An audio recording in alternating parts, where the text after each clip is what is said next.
world is the real world. Got a lot of wind out here. I don't know if you'll even be able to hear me. And to qualify the realization and statement that the imaginary world is the real world is the whole reason that they use the occult symbology, the symbolism, gematria, is to uniformly ask the question, fundamentally, cosmically, that if the imagination, as Einstein alluded to, is the real world, then the real world could be based on base suppositions, base units of measure. For instance, if something was to be completely imagined, why there's such an aversion to imagination as a rule, from cartoons to the strange mystical aspects of these occult organizations. What would that base rudimentary currency be? Like when you get down to the essence of what zeros and ones represent, that is what EPL, Esoteric Principles of Light, respects and sees. And when I say respects, it's not showing a reverence. You can't recreate principles, base principles. You can avert to the antithetical of principles, but then you have to get into what in the imagination, and we're not talking about just human imagination, but humans expound on this and take the imagination onto a whole nother level. Animals dream, animals kick, animals run. We know there's a creature. But do they try to direct the reality in their own dreams? Do they try to control their own dreams? Is there a need to operate and control the dreams? No, because they are experiencing the world.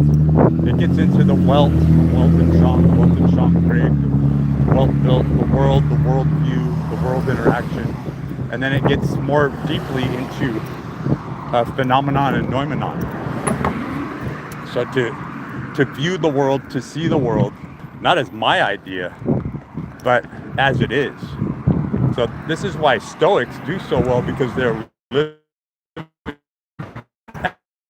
pure man, not the man that is pure like a Messiah, but the pure man that would become based on circumstances. So whatever happens, whatever we insert into this man's thoughts, ideologies, ideas, beliefs, he must accept it, right? Like from a bodybuilding perspective, this is Mike Mentzer. This is accept things as they are. You'll be able to get up on a stage.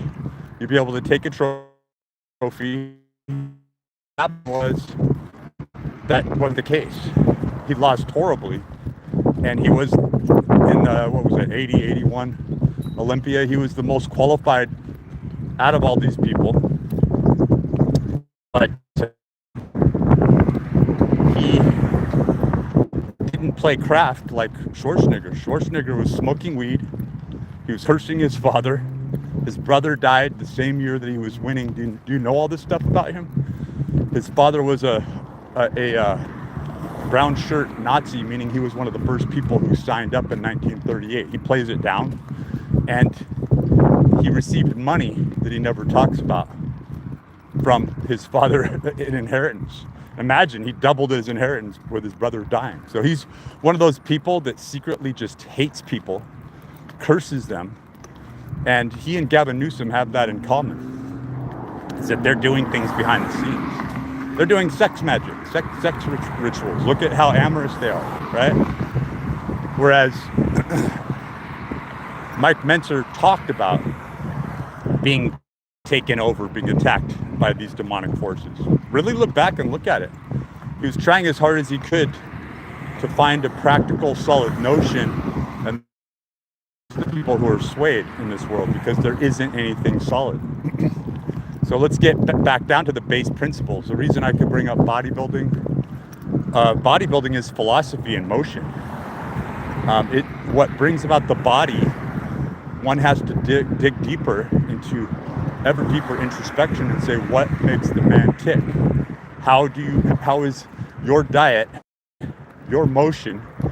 It's really platonic in its efforts, you know.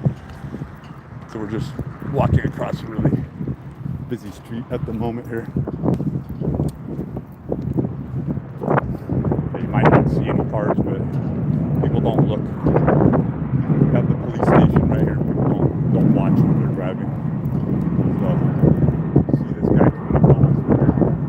Look at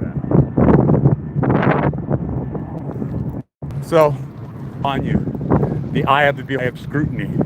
That's what that I means on the dollar bill. When you know it comes in and says, we'll give you this loose rule of presupposition, but we don't have to give you the full disclosure. We don't have to give you the full truth, right? And that's what the Masonic Order does. Is they say, well, reality is simple. You know you're supposed to know the principles that guide reality from the onset, but let's make it more challenging. Let's make it more fun. Let's keep this reality that we've created intact. How do we do that? How do we keep it from transferring over and evolving into the next subset or the next system, right? And so you get people believing in a self, a reality that isn't true. And then after a while, I'm sure that they've been surprised at how long they've kept this going, because all this is a fork, a subset off reality.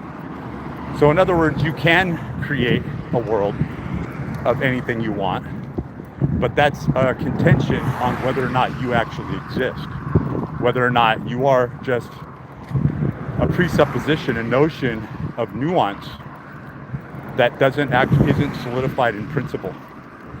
So you go back and you look at your base DNA, your base signature. Why do they attack the DNA? Why is it that vitamin D has one of the biggest, tens of thousands of people study, one of the biggest studies in human history? It's because people are creepers. It's because it increases the telomere length. What this new study, groundbreaking study, found is after 2 or 3 years, regular vitamin D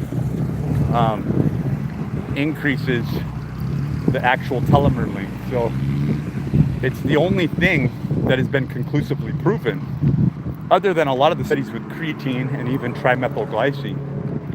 So if you're not taking those supplements, you really need to get on it, because it's keeping your DNA, your genetics, who you are, intact. But even more so, you want to improve, right? You want to improve on who you are.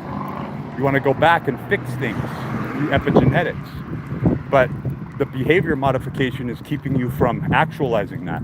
It's keeping the nervous system response, the saltatory conduction. So you are forced to go into a spiritual world, the world of idea, of representation, and believe in the world that you create, more than the world outside of you, more than the world that's cast in front of you.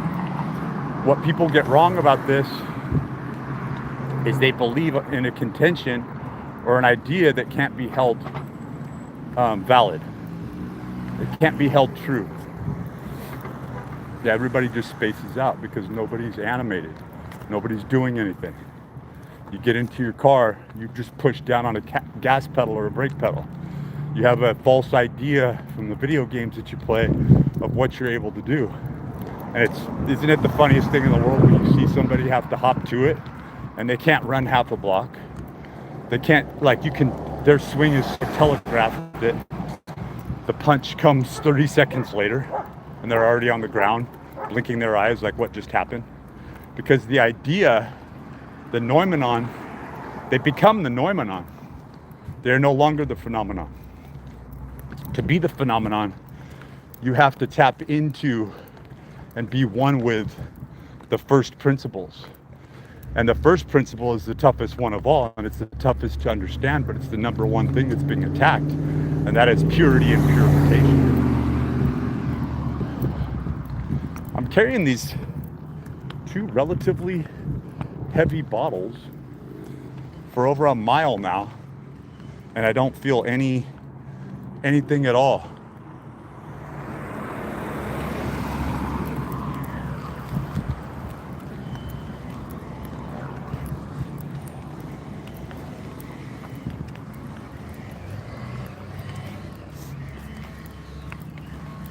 People have no idea what bad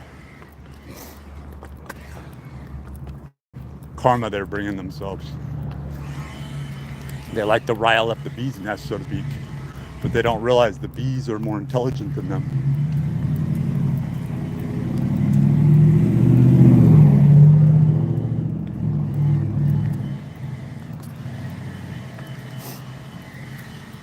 So you're supposed to live in a world of imagination, but the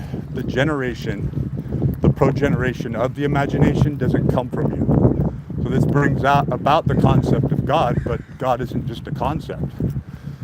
Like John Lennon said, God is just a concept, right, by which we measure our pain. But that's how the machine sees you. That's how the presupposition of principles sees you. Anti-principles. That you must go through pain, but it's just the opposite. You just are. You've already become. But it doesn't mean that you're just going to be able to do whatever you want. When you follow their rules and you go by their gematria and you go by their numerology, you have now fallen into their trap, and you're several steps away from home until you blink and fully realize that you're not. You don't live in their lab. But when one presupposition becomes more true than the other, then you're stuck. And that's what they want to do. They want to build bridges to the past. They want to create a false reality that doesn't actually exist. But in that, they conclude through occult rituals and ceremonies, by sacrificing enough people and staying with the same 5-pointed inverted pentagram ritualization, their own anti-principles, that this is true and we do believe this, and the majority believes this. And the ontology barks back, you couldn't be so wrong, but little do you know. No sweat, nothing's hurt, even though you've killed all these people and sacrificed all these people. We'll start you back and reset you from the beginning. And that's what they're doing. That's why we appear to be skipping through the same filters of time. But the problem therein lies that many people have realized the purity and broken off from the false reality, and they're going to entirely split and bifurcate, and it's going to be the trippiest thing that you've ever seen in your entire life. But not everyone's going to see it or experience it.